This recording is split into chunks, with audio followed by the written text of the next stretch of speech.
Bismillahirrahmanirrahim. Assalamualaikum warahmatullahi wabarakatuh. Perkenalkan, nama saya Wahyu dari kelas PAI 1E. Di sini saya akan memenuhi salah satu tugas individu mata kuliah Ilmu Pendidikan Islam, di mana saya akan membahas prinsip-prinsip pendidikan Islam. Sebelum masuk ke dalam pembahasan, apa sih yang dimaksud dengan prinsip? Prinsip bisa dikatakan suatu pedoman yang dilakukan seseorang, baik itu untuk berpikir ataupun bertindak.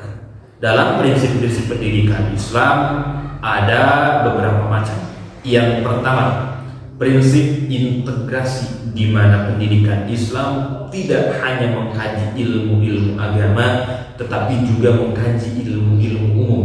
Karena pada dasarnya kewajiban umum seperti halnya sholat atau yang lainnya itu merupakan kewajiban mutlak bagi setiap manusia untuk selalu bisa. Tetapi pada dasarnya kemudian manusia bagaimana caranya supaya dia bisa bertahan hidup di muka bumi ini, ya salah satunya dengan cara mengkaji ilmu-ilmu umum.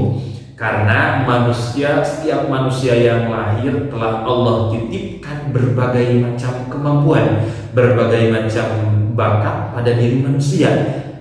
Kemudian dikembangkan bakat-bakat tersebut menjadi sesuatu yang bisa bermanfaat dan bisa bertahan hidup di muka bumi ini.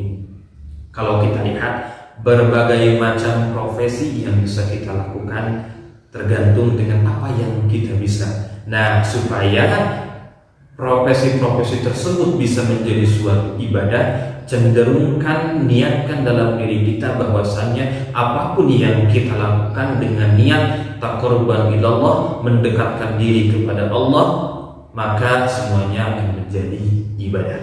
Yang kedua, ada prinsip keseimbangan, di mana pendidikan Islam itu harus seimbang, baik dunia maupun akhirat, baik jasmani maupun rohani. Baik, dalam hal dunia dan akhirat, memang kita semuanya ini sedang mencari sebanyak mungkin bekal untuk di akhirat nanti. Tetapi bekal pun akan terasa cukup, bekal tersebut akan terasa maksimal apabila kita mampu mengerjakan suatu ibadah secara maksimal. Kalau kita perhatikan, kita melakukan ibadah sholat, kita harus menutup aurat dengan pakaian tersebut dihasilkan dengan apa? Pakaian tersebut bisa dibeli. Kita membutuhkan rumah untuk bisa terhindar dari panas, dari hujan, supaya tenang beribadah. Kita harus mempunyai uang. Makanya jangan dilupakan bagianmu di dunia. Yang selanjutnya ada prinsip persamaan, di mana pendidikan Islam tidak membedakan satu sama lain, tidak membedakan ras, tidak membedakan suku, tidak membedakan budaya, tidak membedakan jenis kelamin, tidak membedakan warna kulit. Semua orang berhak mendapatkan pendidikan Islam semaksimal mungkin. Yang selanjutnya ada prinsip keutamaan, di mana pendidikan Islam yang paling utama adalah menjadikan setiap diri manusia menjadi diri yang beragamanya secara kuat, tidak goyah dengan keadaan apapun. Karena pada dasarnya kita harus mempunyai keimanan yang kuat untuk menghadapi kerasnya dunia ini, untuk menghadapi kehidupan di dunia yang memang kehidupan fana. Dunia itu dunia fana yang memang rusak. Kita harus siap menjalani semua itu dengan cara kita harus mempunyai pendidikan Islam yang cukup, pendidikan Islam yang bisa menguatkan diri kita menjadi pribadi yang kuat dalam hal beribadah. Yang selanjutnya ada prinsip kontinuitas, di mana pendidikan Islam berlangsung sepanjang hayat.